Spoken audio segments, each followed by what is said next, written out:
welcome to the TSM FanHub podcast, episode 6. The crew gets back together. That's what we're entitling this one right now. Write it down. I am your host, Josh, and I'm here with my fabulous co-hosts. In no particular order, we've got Chris, Jeff, and Brad. I decided to do Jeff not last because I think I always do him last. It's okay. Yeah, thank you. We exist to be your hub as the fans for all things TSM on the news about games, the organization, and players. So tune in weekly on YouTube and SoundCloud. And listen, that was horrible. I should have cut that. Oh well. So it's all in, boys. It's all in. Yep. We're keeping it all. I love it. So if you guys tuned in last week, you noticed that it was just Jeff and I, episode 5.5. Also very fitting because of 5.5 memes. Anyways,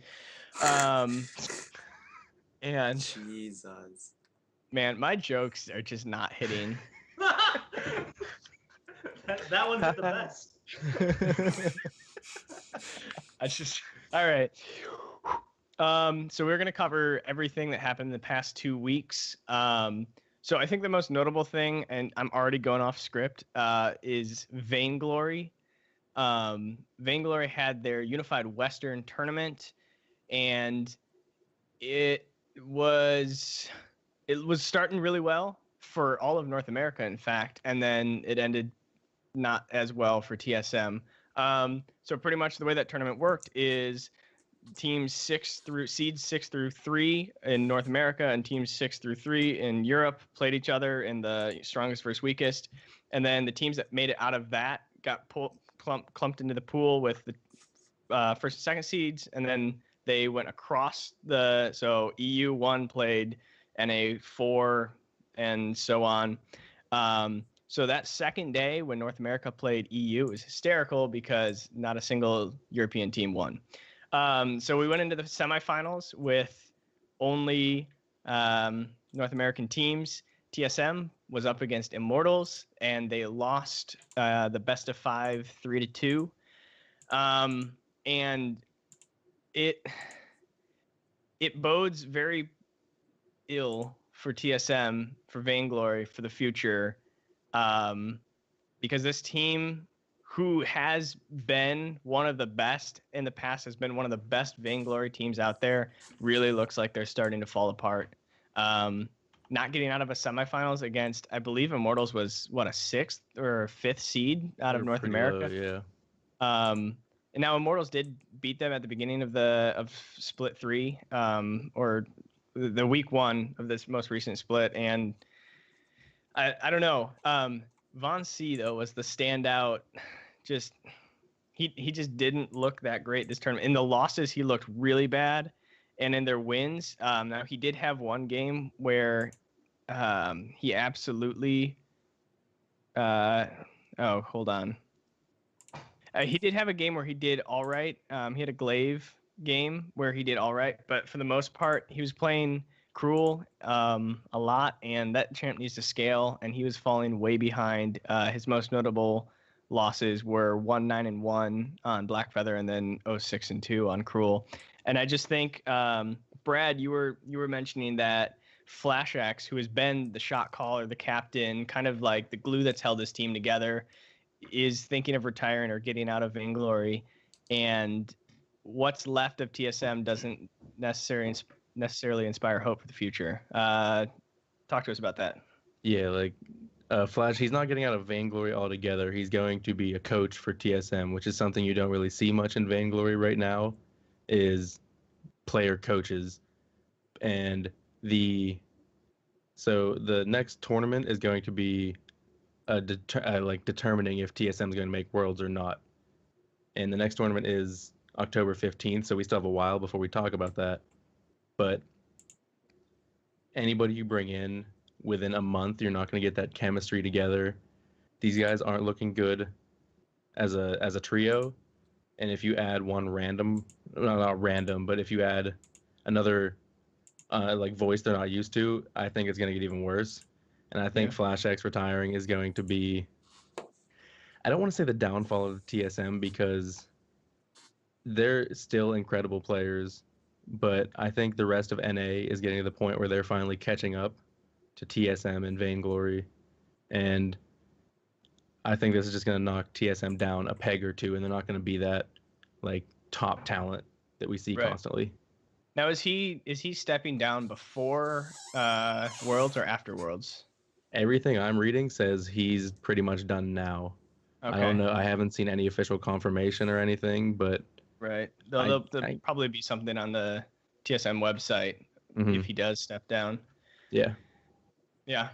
Now we've seen in other TSM teams, namely the league team, we've seen star players stepping down and other players taking their spot. I just feel like the depth of available players in VainGlory isn't as wide as, say, when Reggie was stepping down and they brought on Bjergsen to take his spot. So prospects, what are you thinking? The only rumored player I've heard, because he had a picture with, I can't remember if it was with Flash X or somebody else, but his name is Starboy. I can't remember where he plays right now, but everyone is pretty hyped to see him potentially come play for TSM. So I think it would be considered, like, I wouldn't put him at a Bjergsen level, but I'd consider this like a Reggie to, we'll say a Pobelter swap. We'll say Pobelter because I don't want to put him at Bjergsen's level, and Pope still. So he's gonna be top 10 in the league. For sure. Good. Yeah. So VainGlory, they have is the Run the Gauntlet tournament, is that the qualifier to get into Worlds, or is that a separate tournament? That's the qualifier. Okay, so Run the Gauntlet, if they win. Yeah, the Run the Gauntlet tournament, for those of you who don't know, TSM is the lowest, I guess, seeded, we'll put it that way, team, and it's a gauntlet like any other gauntlet. I think the bosses are Immortals and C9. Immortals and C9, I believe. Correct me if I'm wrong. And yeah, this is a team that is so polarizingly good and bad in two matches side by side that it's hard to tell if they're going to be firing from a match to match, standpoint. Like they could pop off one game and then absolutely just tank the next. And I think that's a really worrying trend, and that's not a trend of a really top tier team. It's kind of sad to see them, performing at this level. But then again, we're just some dudes hosting a podcast, and they might come out and light the world on fire the next split. So who knows? We'll see. Yeah. So as always, stay tuned to that. Now that's coming in October, so you've got a little bit of time to wait on that. Chris and Jeff, as much as you can, fill us in on what's happened with Smash the past 2 weeks. I know it's been not too much, especially Zero. I think he's just been streaming mostly for the past 2 weeks. So let us have it. Jack shit's been happening. yeah, okay. All right, moving on. Thanks for tuning in to the episode, guys. Leffen won a tournament with Roy. It was hosted at the Stockholm Red Bull Institute campus thingy. If anybody knows anything about Melee, Roy is a garbage character. It's one of those characters that you just kind of throw in and go, yeah, I'm going to play Roy. Let's see how far I go. And he ended up winning. So it shows you the competition that was there. Red Bull did release a Leffen episode about his visa issues and his struggles as a Melee player and trying to grow the scene, since he's slowly realizing that he is one of the more bigger figures. Something cool if you like the whole intellectual thing, like looking into his mind, see how he thinks. I think he's super interesting character in general because he thinks very analytically and he's very self-reflective as a person, and it's pretty fun to watch. Besides that, the next big tournaments that are coming up, I know Zero's going to be at Game Tyrant. I think it's like the beginning of October, so I'll nail the date down by next week for sure. I know Armada's supposed to be there. I'm not 100% sure who else is.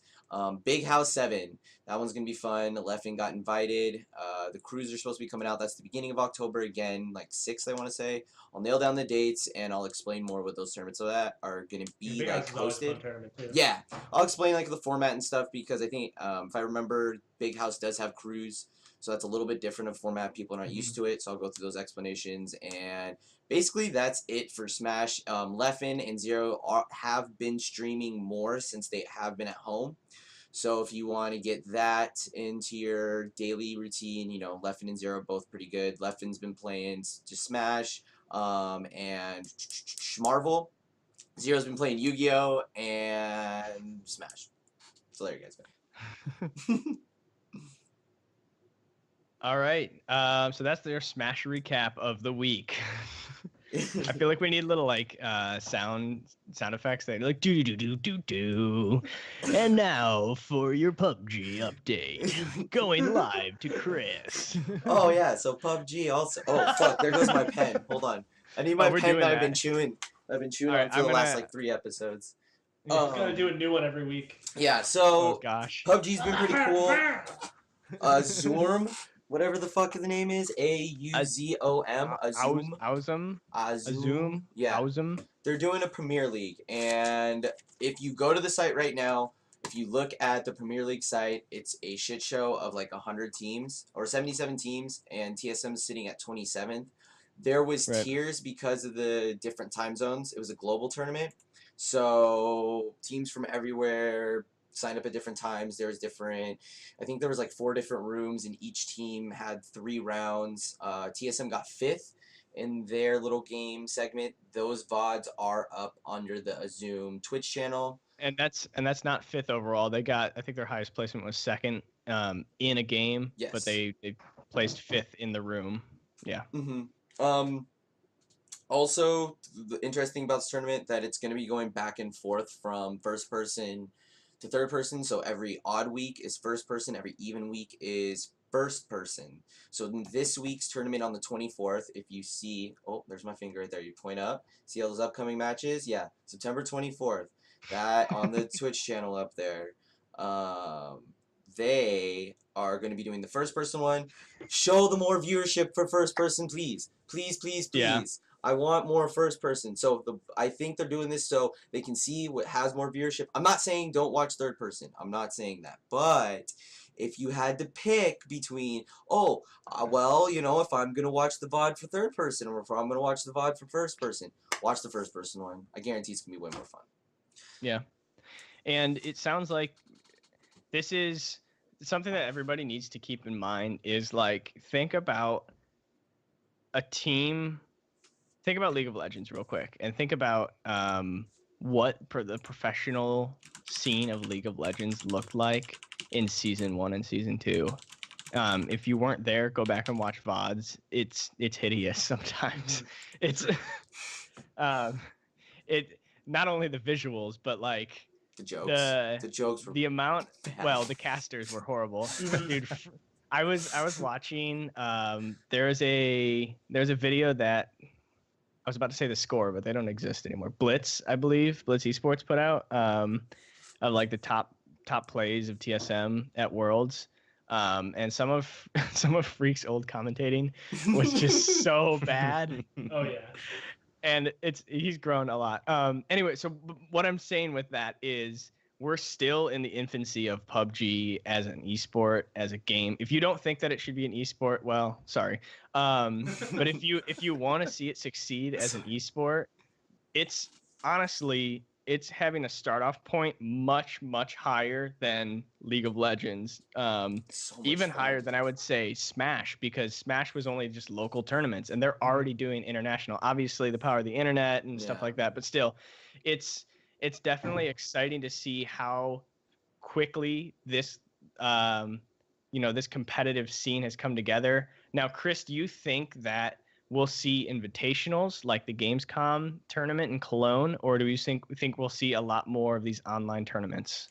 I want to see, I would love to see a mixture between a counter CS setup with major tournaments throughout the whole year but with a league setup like League of Legends, because if we ever had an episode about why I don't think the league setup is good, or like if I had the dream world of how esports would be set up, then I would go into that rant. But if we had major tournaments, like say they have a month and a half long season, and then after the month and a half long season, there's a major tournament that they host one in Europe, one in Korea, one in North America. And then one in South America too. So there's 4 major tournaments each year. Right. So then they can split up the seasons between the month and a half, give the players just enough time to rest after that before major tournament, whatever they want to do. That would be sweet. And that would, for me, like, that would be the perfect league. Obviously, it's probably not going to happen. I hope that they hire Monte Cristo, because I did not come up with this whole idea on my own. It was like between Monty and like Thorin, little love child, that I came up with that idea. So hopefully if they do come up with that, they give Monty a good call up and be like, hey man, how would you set up this league? 'Cause I think he would have a great outlook on it. Yeah. As much as any of you guys have feelings against Monty, like he knows his stuff when it comes to setting up leagues and stuff like that. He's been esports for a long time. Yeah, and those are the types of people, Thorin, Monty, those are the types of people that you want fostering the growth of these new esports titles. If you want to see esports, it's kind of like the whole revenue sharing in League of Legends. If you want to see League of Legends do well and keep growing, and you want to see the teams in it, then you need revenue sharing. Well, if you want to see esports as a whole, like if you zoom out even further, if you want League of Legends to do well as an esport, you need other esports to do well as well. It's all tied in, because sponsorship comes, as soon as sponsorship comes into esports, it's gonna have to kind of permeate the entirety of esports. It's not going to be segmented. And so having really knowledgeable people at the forefront, and this is where Riot has kind of burned themselves, but it's okay because they're big enough. But kicking Monty out, right? But kicking Monty out could have been a really big issue, because Monty is going to be at the forefront of Overwatch, which is going to break and be I think decently successful, esports scene. If he's helping out with PUBg, if he's wherever he gets his hands in, he's talking to businesses and outside investors as well. And so luckily Riot is big enough and has enough acumen that they don't have to have someone like Monty, like offering them businesses and outside sponsorship. But that's so I really liked the Invitational. I think it, from an IT perspective, that sounded like a nightmare. I don't know. It's really interesting because this is one of the first esports where you have more than 2 teams. Actually, I can't think of another esport. The only thing that's like this is kind of like Hearthstone, or something. But that's, again, it's just 2 people playing against each other. Yeah. It's like you actually have to have like 100 computers in one room at this point if you want to do a local LAN tournament. Which, I mean, it does sound like an IT nightmare, but for the game setup wise, like logistically, I have to admit, like if I'm going outside of my friends, or going like even within my friends group and telling them about an esports watch, I've actually told them to start watching PUBg before they start watching League, because it's easier to pick up. 100 people, they throw down, and it's all good. But yeah, like the IT setup and given the whole like 100 people in a room, I mean, that alone is pretty cool. Like watching it, like some of those videos, if you guys didn't get a chance, watch the PUBg vlog video that TSM put out. That was really cool to watch also. Sorry to cut you off, my bad. No, there is no cutting off in this podcast. We all speak when we want to, unless spoken to. Wait. All right. And there's another. I just need like a garbage bin. I just need to create a little animation that's like a joke that comes out of my mouth and just like drops into a garbage bin. Wow. All right, moving right along. I was gonna say one last thing. Yes, definitely check out the PUBg stuff. All of the PUBg guys are pretty cool, except for that one guy. No, I'm kidding. Again. All right, I'm gonna stop talking. No, keep going, dude. I'm loving this. Yeah. I'm loving, like, this the whole shit show just rolling downhill. It's like, but I'm the one that's kind of hopefully, just kind of kick it along, keep it going. So yeah, keep talking, man. Just keep on talking. Speaking of garbage, TSM scrims. So this is a topic that we all wanted to talk about, and for those of you who either had your head in the sand last year or are, I want to rephrase that sentence, or just are really optimistic, don't take scrim results as what's going to happen in Worlds. Here, how's another way I can say that? Don't take scrim results as what's going to happen in Worlds. Like, this has happened every year. Solo queue and scrim becomes the gold standard for how good a team is going to play at Worlds, and then it's never that. It literally is never that. When was the last time that you were like, oh yeah, Pobelter got rank 1 in NA, and now he's going to probably smash TSM this week at the finals? Oh wait, that happened, and guess what didn't happen? Like, if oh man, our as fans, our memory is so short. We're like, oh wait, guys, TSM beat WE. We win Worlds. Like, it's like back in season 4 when I think TSM was regular scrim partners with Samsung Blue, and Cloud9 was regular scrim partners with Samsung Light. And it was just like, well, yeah, we're shitting on them individually, so we should be able to win Worlds. And then they both get fucking knocked out immediately by Samsung teams. Yeah, it's like, yay. I honestly, the thing that heartens me the most about this news is that we don't have a season 5 Worlds, where TSM is a big ball of emotions and edge. Like, you don't have Edgelord Dyrus walking around being mad at everybody. Sandor, Lustboy, and Wild Turtle sitting there like, and then and Loco yelling at each other the whole time. I'm just glad that it sounds like the team's having a good time. They're having a much better experience in Korea than they have in the past.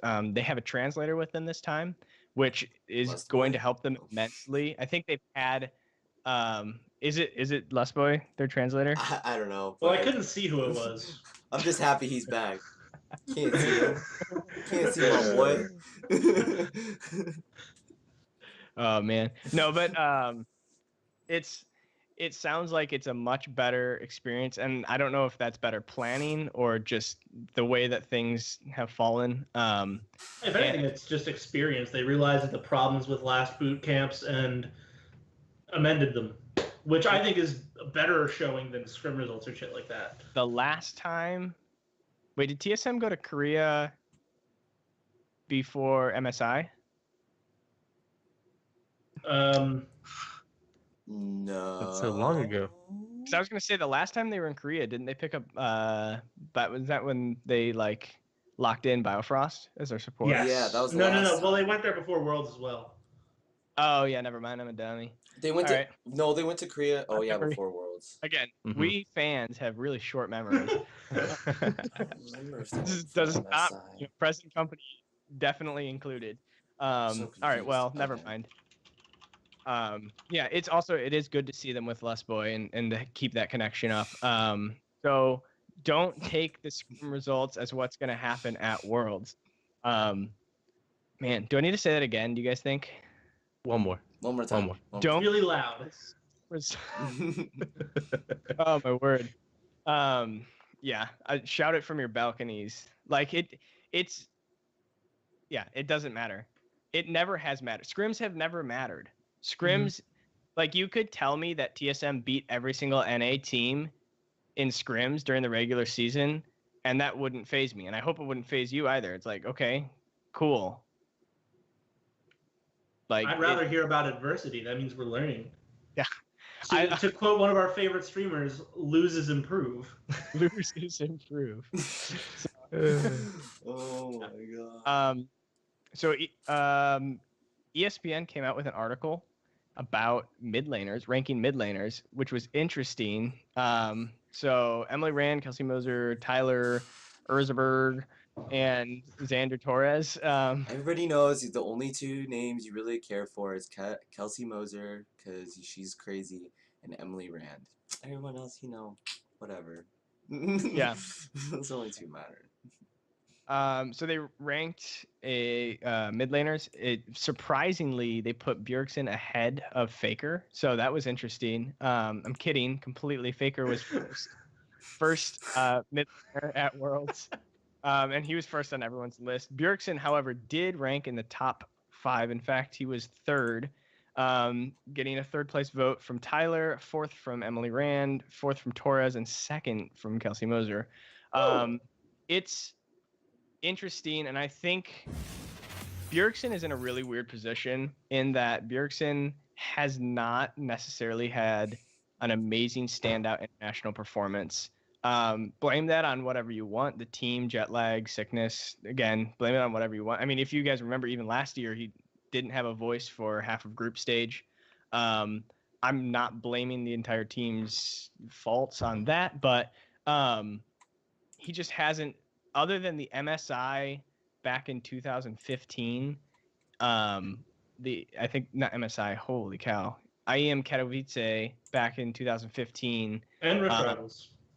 And Rift Rivals, but it's just really hard to take that. We had to take what we could get.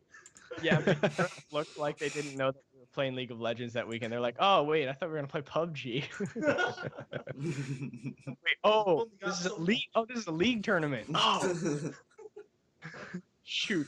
So yeah, I mean, it's nice to see at least some knowledgeable people rating Bjergsen high, even though he hasn't had that success. And something that Thorn has been saying for a couple of years, well, maybe not a couple of years, but I think definitely last year, is like, if Bjergsen cannot perform and cannot get out of groups at Worlds, no matter what the surrounding circumstances are, like if you keep failing, at some point you have to, like, that is a personal failure. And that, I mean, that hits hard as a TSM fan. Like, none of us want to be like, yeah, Bjergsen just isn't the caliber that we thought he was.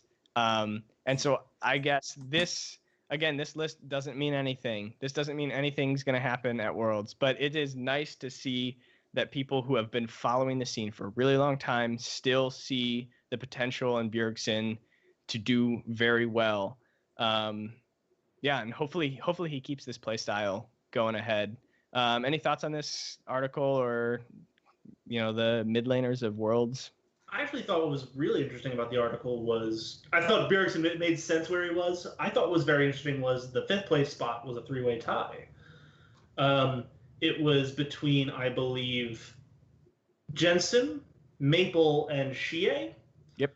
And Perks. Oh, and Perks. That's Yeah. 4. Yep. 4-way tie. My bad. 3-way tie. 4 people. Yeah. It was really, really good.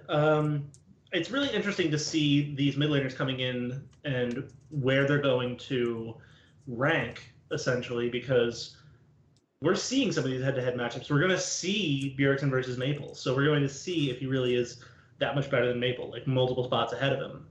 And we're going to see if Maple deserves to be in the top 5. And I think that it's going to be a very interesting competition when it comes to mid lane. I think there's a lot of strong mid laners coming in, and it's going to be pretty nuts.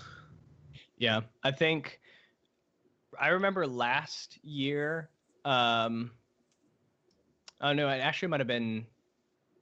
Never mind. Strike everything I just said. What lane do you think is going to be the most interesting lane to watch at this Worlds? What lane do you think is the most stacked? Bottom lane. Bot lane? I think top. Wow. Wow, I'm saying I think mid it's lane. interesting because in the past, and here's the thing is, Josh, can you say jungle? I think support is going to be the most. No. It's been interesting because definitely MSI was all about the 80 carries, if you remember that, and I don't know. It's a really interesting that this is one of the years that, like, we see huge stars in every lane that are leading their teams, and it's more than like, oh, there's a couple top laners and there's a couple junglers, and it's like you can have a pretty deep list of, what is this then, nine mid laners that are in the top 5. Go figure that one out. And it makes sense. And we even think that there might be some people that should be on that list that aren't. And then you think about bot lanes or ADCs in general, and like that roster is stacked.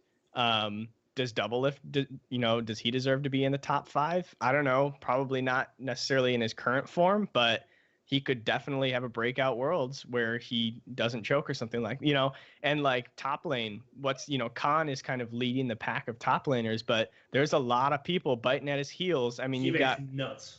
Yeah, QV. You've got Huni, who definitely wants to, seek revenge for what happened to him in the finals. Was it finals? Yeah. And just like, Huni wants to prove that he's the best top laner, and then you have lower tier players like Hanser who want to prove themselves, want to prove that all the critics and everything like that are wrong, and that they actually are world-class material. I think it's really it's a really interesting world in every position. And I think there's a lot of fun storylines, and this is what happens when you have a tournament that happens every year and that's been going on for 7 years. This is a really exciting world. There's a lot of storylines, a lot of team storylines, and there's one storyline. There's one storyline that none of you guys have talked about, which makes me super, super sad. And it's from I'm gonna freaking Korean fanboy out for a second because my boy's been shafted. My boy's been shafted out of this list, the top 5 mid laners list, and the top 20 people at Worlds list. So, and this guy was coming in, I want to say, almost at number 3 last year of the top players coming in the world. Well, boy, Crown, man, he is. They made a segment about him on LOL Esports, and he's still getting zero love. When he was coming into Worlds last year, he was being hyped as the quote-unquote guy that can mechanically beat Faker. Not team play, because Faker and his roaming skills, you can't deny that. Faker's team fighting is amazing, but mechanically wise, Faker said Crown was probably his hardest opponent. And now, he's not even mentioned in the top 5. He got 21, number 21 or like 22. He had an honorable mention in the top 20 from Riot, from all of them fun guys too. But if anybody has everything to lose or to prove this tournament, I think it's him. Bjergsen, yes. I think Bjergsen maybe will have another year to kind of prove himself if he doesn't make it out of this group. I think the group drawing will kind of set that on a faster pace if they don't make it out of groups. But Crown, if he doesn't do well in this tournament, he's already out of contention of talking top whatever. What is this going to put him into the bottom holes of just hell? Is he going to go back to BBQ Olivers and be their mid laner and then die out into oblivion into China later? Like, is he going to be the next Easy Hoon? Liquid's looking for a mid laner. Dude, Liquid's looking for 5 mid laners. Oh my god. They Please, Crown, have some goddamn self-respect and don't go to Liquid. Please don't. Please, goddamn don't. That's too good. That's too good. Yeah. Speaking of inting, didn't you have something about Sven Scares and inting? I know he likes to int a lot, Josh. At least that's what I heard on the Reddit. Don't tilt me. All right. So this is like I don't know if I want to call this a rant because I don't really rant like Chris rants. You can't just rant like Chris rants. One does not simply speech. Yeah.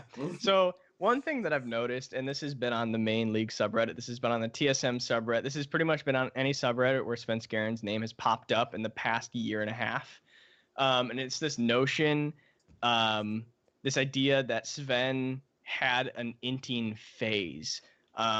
So comments like, well, I hope Sven doesn't int like he did at MSI. Like, it's a good thing Sven isn't inting anymore. Like, all of this stuff. So I'm going to take you guys down a brief history of Sven's time on TSM with my master rememberer, Jeff, over here. Oh, man. That goof was funny for us and not you guys. I'm sorry. I feel bad about that immediately. It was a solid gap. So pretty much, I'm just going to start. Worlds Season 5, TSM implodes internally. That's what implodes means. Locodoco and Bjergsen are butting heads. Dyrus is done and kind of gives up and turns into, like I said earlier, an edgelord. And you've got Lustboy, Wild Turtle, and Santorin pretty much sitting on a couch just watching it all go down. Obviously, TSM doesn't make it out of groups. They look pretty bad.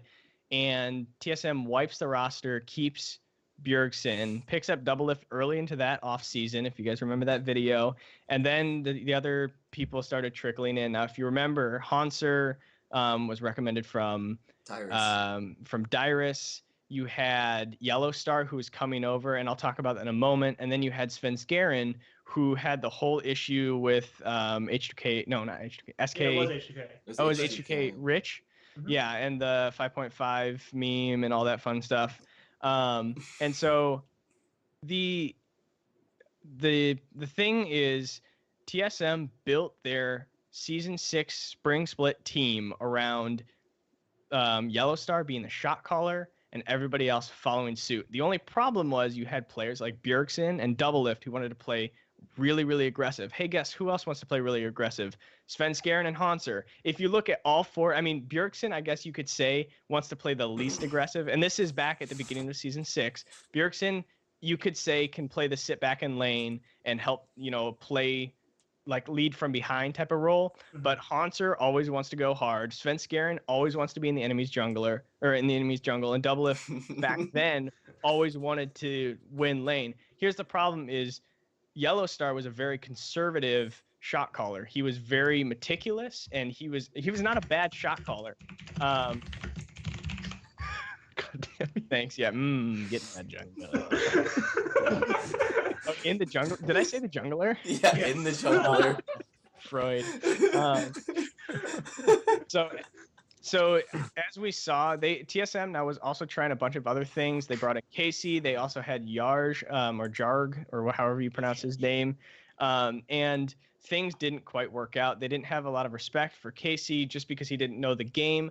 Yellow Star was having issues shot calling. And so near the end of that split, they decided to go to a more diplomatic shot calling solution. They decided we're all going to share information and someone's going to make a call and we're going to go from there and we'll just see what happens. And they also had 1 week workshop with Weldon during that time and were able to go from 6th place. They got 6th place in the main season to 1st after they beat Cloud9, Immortals, and did I say 1st? They lost. They got 2nd, and they lost to CLG in the finals. And not only did they make that insane run, they also 3-0'd Immortals, which Immortals at that time were absolutely insane. They were their first game they won in 18 minutes, and they went 17-1, only dropping a game to CLG. This team was particularly one of the most dominant NA teams we've ever seen, probably since Season 3 Cloud9. And it wasn't. And it wasn't until playoffs that we saw Sven Skaren look good. If you remember, everyone was like, kick Yellow Star off the team, kick Sven Skaren off the team. Here's the thing. They changed their communication. That's going to be a key word here. They changed their communication style from Boris shot calling to everybody kind of collectively shot calling, and Sven Skaren goes off. If you remember, his Nidalee flashes, his I remember his Nidalee became like the thing to be afraid of. And his Graves too. His Graves was insane. Yeah, and his Graves. Graves was huge at that time. And so now fast forward, MSI happened, and at MSI, no, they didn't go to MSI. I'm sorry. I'm like mixing up all of the years.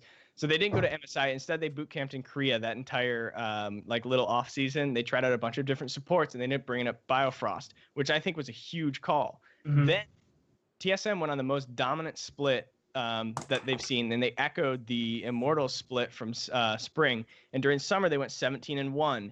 Now, not only was it super dominant, it was super dominant when they initially brought in best of 3. It was the first split they ever had best of 3, so they were forced to be super consistent over a long period of time. So not only were they incredibly dominant, it was dominant in the hardest time possible up to that point.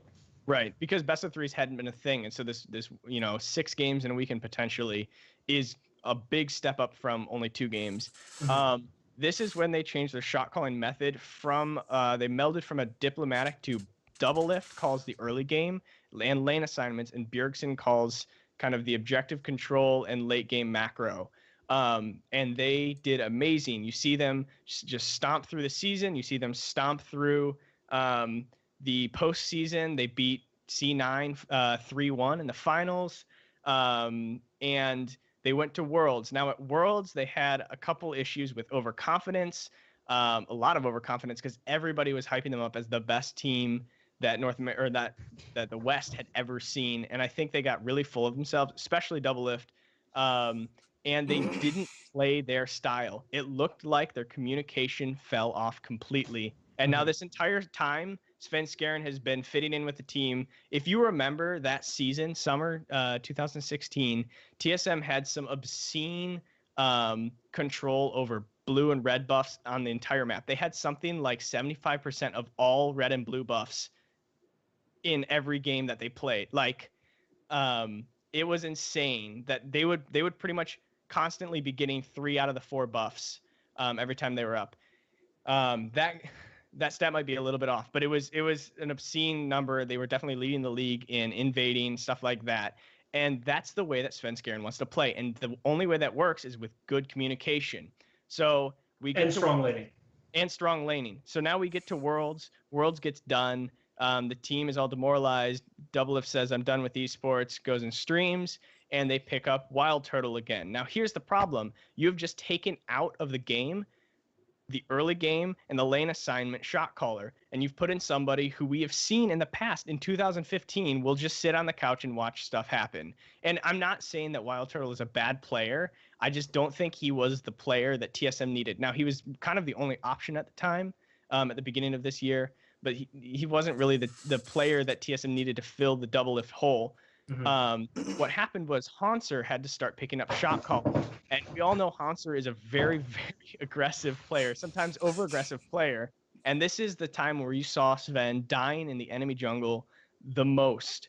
And when he was dying in the enemy jungle, it was happening around the time when he would go in and there'd only be one of his side. So if he's going into the top side jungle, only like top lane or only mid lane would be pushing, and he couldn't get support from both of his laners. The enemy laner could roam first, and that's, yes, you can't absolve all blame from Sven Skjern, but that's a team setup thing. That's saying, I am invading, and your teammate's saying, I don't have priority, don't invade. And there's obviously, there's map awareness that comes with that and just calling. So even if Sven doesn't say anything, Bjergsen and Hanser should see, oh, Sven's looking to invade. Hey, don't do that. I don't have priority. The mid laner is going to be able to roam faster. And we went to MSI, and this problem was exacerbated there. We saw, especially against SKT, where Sven just got dumpstered on because the lanes didn't have priority there. So then you move back. Double Lift comes back on the team, and you see TSM not looking the best at the beginning of Summer Split 2017. And it took a little bit for them to get back firing. And the problem, I believe, was Hanser had taken over a lot of Double Lift's roles. They had moved stuff around, and so they had a decision tree to make. And it was, do we stay with this new communication that we've been doing that's been kind of void of the ADC, or do we move back to what we had with Double Lift? But that's going to take time because we all then have to reallocate decision making, and Double Lift, his mechanics aren't there right now. And so it took them 2-3 weeks, something like that. And remember, everybody was saying bench Sven in the first 2 weeks of the split when TSM went, what was it? I think it was like 2-2. Like, if you want to bench your jungler after going 2-2 in the first 2 weeks, like honestly, take a reality check. But after week 3, you really saw TSM picking up steam. And yes, they had fallen behind early, but you see their communication got better. Their team fighting got better. Their team fighting actually became near immaculate at some stages. And the way they moved around the map was huge. And I think it's because they've figured out a way to get Double Lift back calling the early game. And you see his early game aggression, both pushing his lane and also just the discussion that happens on comms is much higher now, and therefore Sven is going into the jungle when he's got the backup of his teams, and the team can talk about what's going on. So Sven didn't go through an inting phase where he was just a dummy. Sven went through a phase, TSM went through a phase where their communication just completely fell apart. Now, it wasn't all their fault, but that's what happened. It wasn't that a player sucked. And if you see Sven not doing well at Worlds, every time that Sven dies at Worlds in the enemy jungler, I dare you to look at the minimap and see where his laners are, because it is just as much their fault if they didn't call that they didn't have lane priority. So if Sven's in the enemy jungle and he gets jumped on by the enemy mid laner, that's Bjergsen's fault just as much as it is Sven's fault. So that's kind of my Sven Skaran rant. Like, he's Take not... notes, kids. Take notes. I hope you had your notebooks out. There's gonna be a test next week, and it's not multiple choice. So y'all are fucked. It's essay. The only thing that I want to add to that entire thing is that Sven Skaran plays ridiculously well with incredible bottom lanes, and this is something we've seen historically. When he was on SK, they played their best when they had Forgiven and N-rated, which was a ridiculous bottom lane, and Sven Skaran played incredibly well around it. Then when they went on to TSM, initially it was Doublelift Yellow Star, not the best laning phase. Good outside of laning phase, but not the best laning phase. Sven Skaran doesn't have a good split. Then they get Doublelift Biofrost, very strong laning. Sven Skaran's awesome. And then you see it happen again, Wild Turtle, not as good as laning as Doublelift, not a good split from Sven. I think he needs his lanes to be winning very hard for his style to work. But when it does work, it's super effective. That's what's interesting about Sven Skaran. There's one thing. Oh, hold on one second. Yeah, go for it. There's one thing that we forgot to mention is that I think the overlying thing for his confidence of growing is because look at how much weight Homeboy lost. Are you kidding me? H2K? I would take TSM Sven over H2K Sven any day of the week. Homeboy turned from chump to hunk in like what, 2 years? I gotta thank Reggie for that one. That's where his real confidence is coming from. I would put that out to Weldon, but or whoever. Who knows who? Who really knows? I heard it was himself. I heard he came over and was just like, "Yeah, I want to get in shape. I'm tired of looking like this." Wow. Him and Hanser started fighting. That's why. I think it's really interesting. I think the best part why Sven Skaran is actually one of the best options for TSM. Not only is he Danish, not only does he speak English and speak it well, he can play aggressive and tank junglers. He can play initiation junglers. He can play assassin junglers. Now, are there certain ones that he's better at, like his Lee Sin, his Nidalee? Definitely. But his Gragas is very good. His start the team fight champs he's really good on initiation junglers. So I think it's amazing to see a player that actually is this well-rounded. Because look at Mike Young, the hype boy from North America. Ooh, oh, look, now you're not playing carry junglers and you don't look that great anymore. You'll get better. Well, I think too, TSM doesn't need a star jungler right now. They need, okay, look at this, and call me a Cream fanboy all you want, call me Monty Chris, I don't give a shit. Look at KT this year. Tell me about star power right there. Or whoever made the segment on the E-Score Sports, where the fuck it was, the failures of KT. Good fucking job on that one. Right. I mean, that's a history on its own. And as much as people are like, well, bench Sven whenever he does bad, blah, blah, this and blah, blah, that. Every great team across any sports, they have to have the role players. And we don't, like what I tried to say earlier, we don't need the star jungler. We don't need the jungler that's going to take over. We already have our mid laner. We already have our ADC.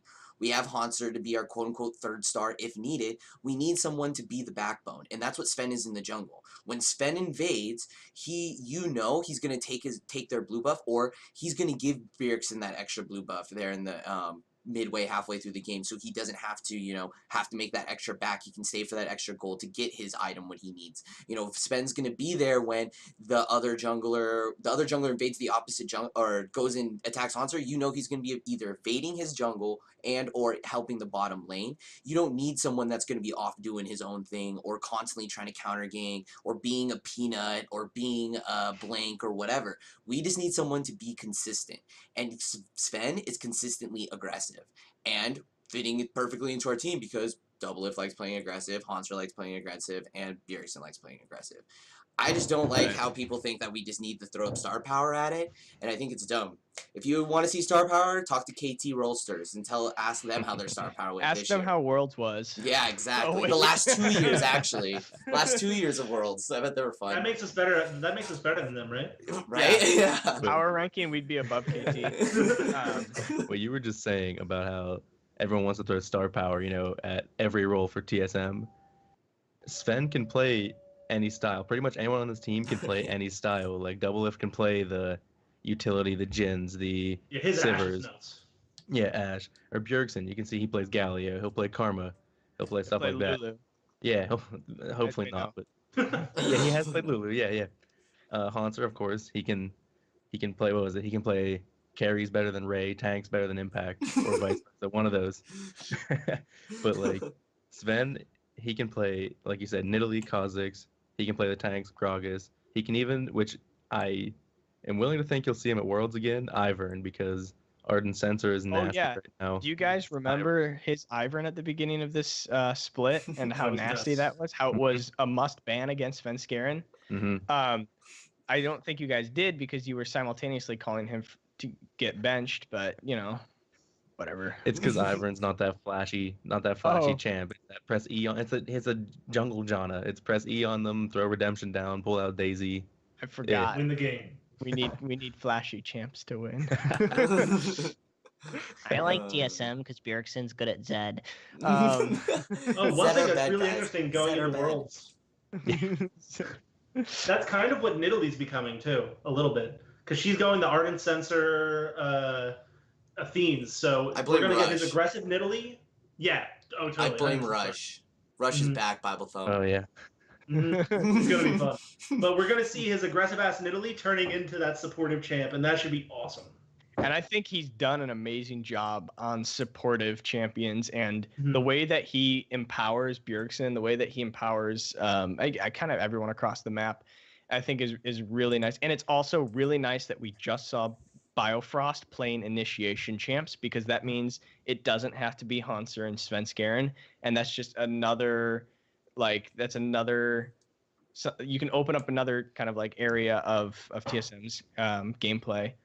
So we'll definitely be covering TSM and what we think of them going into Worlds, because I know we have a lot to say about that, and we want to hold back as much as we can so that we can fill future episodes.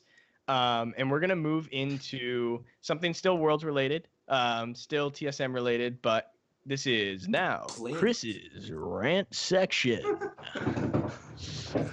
Well, Worlds doesn't start when TSM plays. World starts this week when Today. Yeah, today. Actually, it could be today, depending on when you're listening to this. That is true, actually. So it actually is gonna start on Friday, and all right, here we go.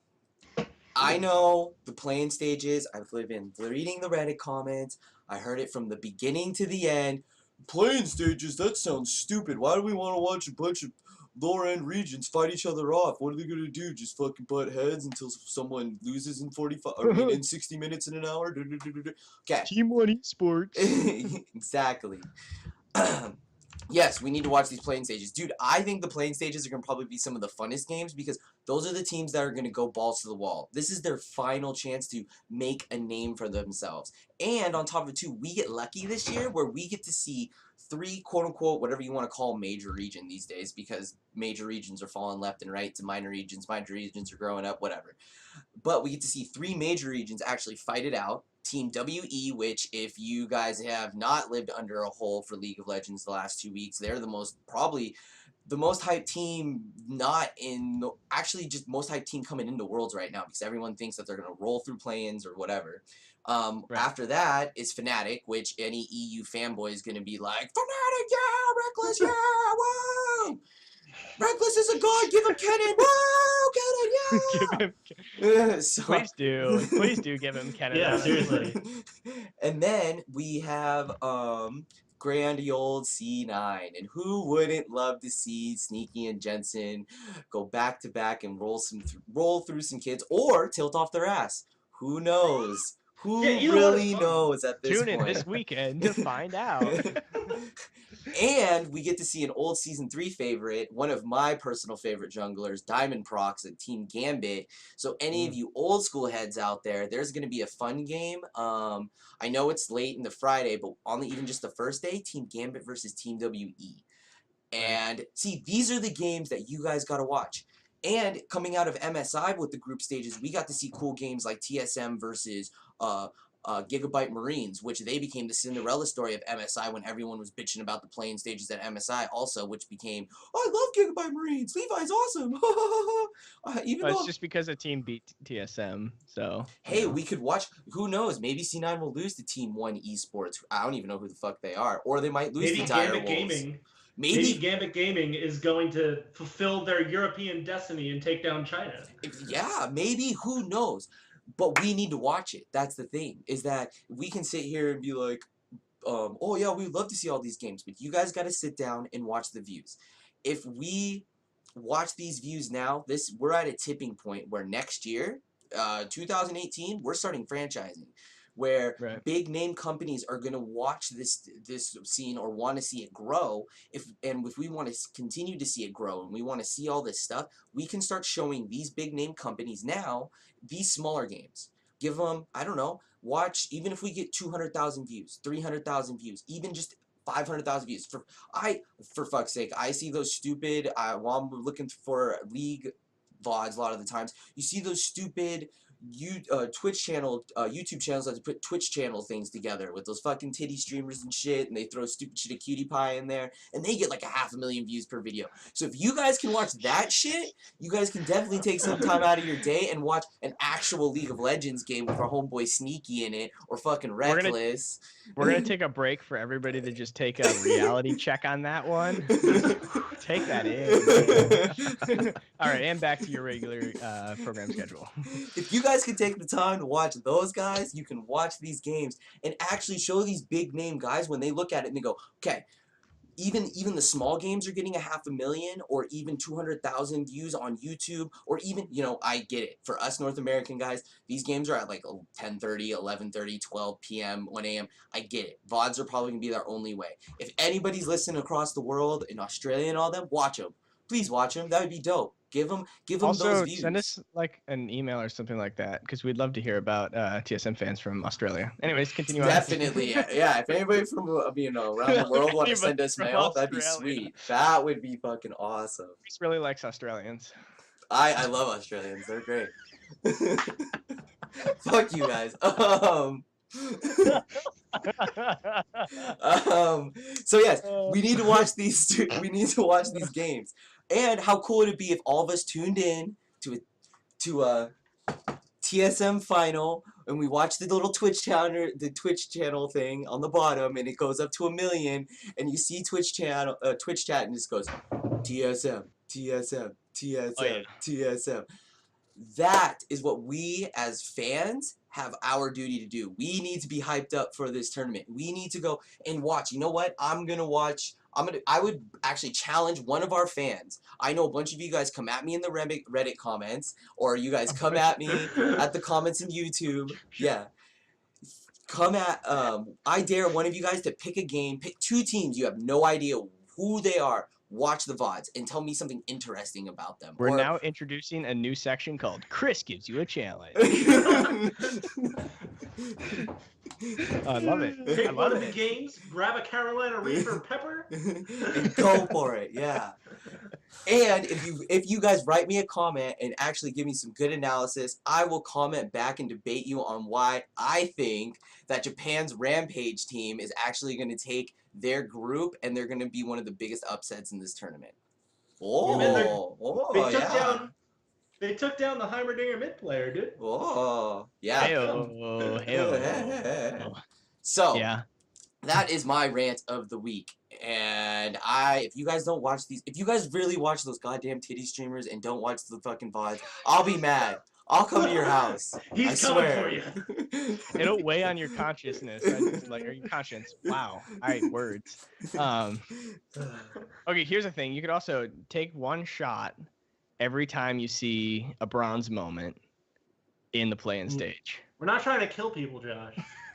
No, you never know. There could be, well, actually, no, C9's in the yeah, except for the C9 games. Jensen might have some problem moments there. Yeah. Oh man. Boy. Zonia doesn't use it. Zonia doesn't. I bought it for the armor. I didn't even know I have number keys. Oh, cool. All right. Moving right along. So that's all we have for. Okay, I don't even know why we call it section announcements anymore. That's all we have for that section, whatever we are going to call it in the future. Upcoming matches and oh, it's getting taken away right now. Oh, bye, show notes. Upcoming matches and predictions. We've got PUBg moving on. There's not too much. Again, this is a very young esport, and this team, while they have been together for some time now, still a young team together, still learning, and I really hope that they're not. I hope they're playing to win, but I hope they're playing to learn, and that's really what we hope to see out of these players. Also, that's really the only thing coming up this week. One thing I wanted to talk to you guys about, which has been big, pretty much on everything that I've heard about the group draws and stuff like that. If every team that was a seed 1 team in the play-in stage for Worlds wins, then WE will have to get slotted into TSM's group. Everyone was saying then WE would become the favored team in that group, which I could definitely see. And then TSM would be essentially fighting for the second place spot. What do you guys think the likelihood that WE gets into Group D? Now, remember, there's many ways that this could get spoiled. Number one way that this gets spoiled is WE doesn't make it into Worlds, which is very highly unlikely, but that's the first way. The other way Don't you count is, Gambit out. Don't you count out Diamond Gambit's Fox. gonna shit on him. Don't you Right. do that. Although, no. well, let me get to one other thing first. If any other of the other first place teams don't make it in, because TSM has Misfits and who's the third team in Group D? Flash Wolves. Flash Wolves. Because they have Flash Wolves and Misfits, they cannot have. Well, it's TSM, so they can't have C9. It's Misfits, so they can't have Fnatic, and then it's Flash Wolves, so they can't have Hong Kong. It would Esports, be either right? Rampage Hong Kong or FanHub Esports. The French team. Those French bastards. They'll never win anything, so you can count them out. If one of those teams doesn't finish first, so if C9 chokes, if Fnatic chokes, if something else happens. Here's the other thing. You're saying don't count out Gambit, but because Gambit and WE are in the same group, they would only be able to. I don't think they would face each other after getting out of groups. Oh, I forgot about you. So right. There's a potential where both Gambit and WE make it out, and that is one of the scenarios that I definitely see happening. Which means we could see Gambit, we could see WE in TSM's group. We could see a team that we're not even thinking about in TSM's group. You will not see Fnatic or C9, obviously. Rampage, you'll see Rampage in there. Yeah. So a lot of people are painting it like, oh yeah, well TSM's gonna get WE, and that means they're gonna get like second or third in their group, probably third off some tiebreaker rule. But it's when was the last time that we saw like all of the seed 1 teams all make it out?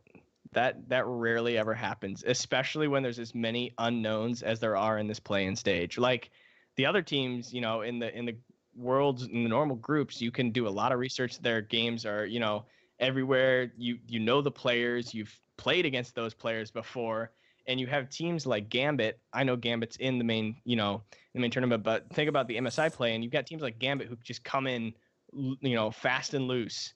And what if teams do that in the play-in? Do you think C9, Fnatic, do you think they can adapt to that?